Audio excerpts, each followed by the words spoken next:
Welcome back to listeners. সবাই কেমন আছেন? আশা করি মহান আল্লাহ তাআলার রহমতে সবাই অনেক বেশি ভালো আছে। আমিও আলহামদুলিল্লাহ ভালো আছি। তো আর কথা না বাড়িয়ে এবার আমরা গল্প শুরু করে দিই। এখন আপনাদের কাছ থেকে পাওয়া একটা ইমেল, সরাসরি ঘটনায় চলে যাই। ঘটনাটা যিনি লিখেছেন আমি তার ভাষায় বলার চেষ্টা করতেছি। বলছেন যিনি লিখেছেন তিনি।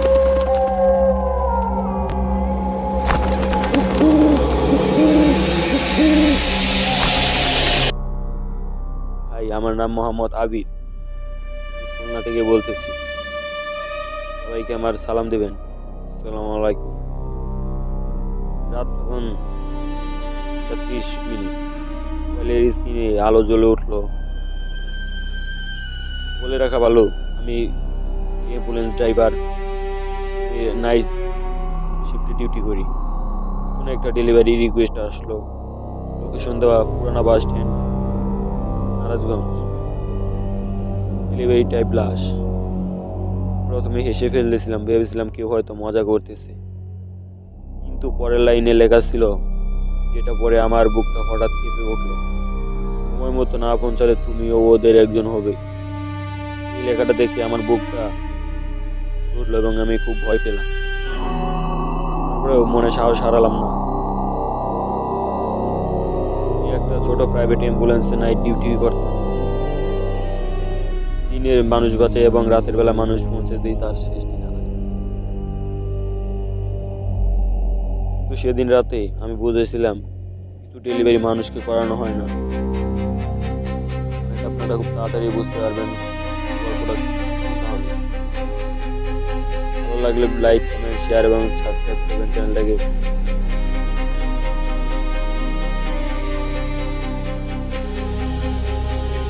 গেটে আমি পৌঁছে গেলাম।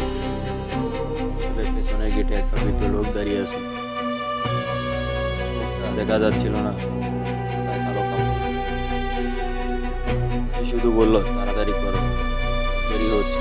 কিন্তু দেরি একদম পছন্দ না। স্ট্রেচারের দিকে তাকালাম।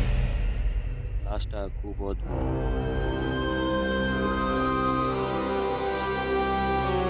ভয়ঙ্কর বিষয়, মনিটরে হার্টবিটের লাইন ওঠানামা করতেছে। ওনাকে বললাম, ভাই আমি তো জীবিত। এই বৃদ্ধ লোকটা আমার দিকে মাথা ঘুরিয়ে বলল, মরে গেছে কিন্তু যায়নি। কথাটা মানে বুঝতে পারলাম। এরপর আমি অ্যাম্বুলেন্স চালাতে শুরু করলাম। রাস্তা যত এগোচ্ছে অন্ধকারে ম্যাপ ঠিক মতো কাজ করছে না। শুধু শব্দ,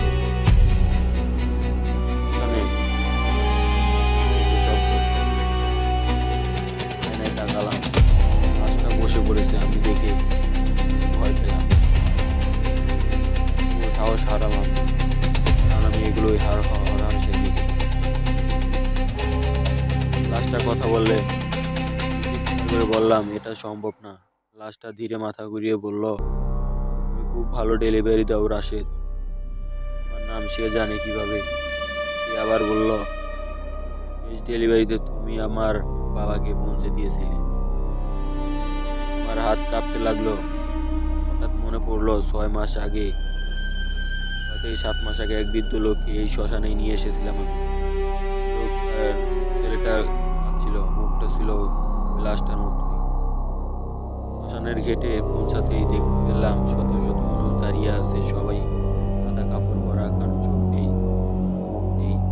লাশটা নামানো হলো অ্যাম্বুলেন্স থেকে। সে আমাকে বলল, তুমি ভেতরে এসো না। আমি বললাম, না, আমি কাজ শেষ। আমার কাজ শেষ। সে এসে বলল, তোমার কাজ তো এখন শুরু। জানা যায় শ্মশানের ভেতরে দেখতে পেলাম এক সারি লাশ, সবাই অ্যাম্বুলেন্স ড্রাইভার। সবার গলায় একই আইডি কার্ড, লাশ ডেলিভারি। লাশটা বলল, আমরা যারা সময় মতো পৌঁছাইনি, আমরা এখানে কাজ করি। আমি চিৎকার করলাম, কিভাবে বাঁচবো? সে আমাকে কাঁধে হাত রেখে বলল, পরে ডেলিভারি ঠিক মতো করলেই তুমি বেঁচে যাবে। হঠাৎ ঘুম ভেঙে গেল। আমি দেখতে পেলাম আমি আমার ঘরে ফিরে আছি। আর ভিজে গেছে। ভেবেছিলাম স্বপ্ন। মোবাইলে রেডিও উঠল এবং ডেলিভারি সেম। আমি আপনাদেরকে যা বললাম সেম ঘটনাটাই আমার সাথে ঘটেছে। কোনো ঘটনা আর কি কোনো গল্প নয়, এটা একটা বাস্তব ঘটনা। এই যে আমি আর রাতে কখনো ডিউটি সমস্যায় আছি, সময় প্রতিদিন রাত ৩টা ৩০ বাজলেই আমার দরজার বাইরে কেউ একজন আমাকে ফিস করে বলতো, ডেলিভারি দিয়ে আয় রাশিদ। আমি এটা শুনে অনেক ভয় পেতাম। এক হুজুরের কাছে যাই। হুজুরের কাছে বলার পরে হুজুর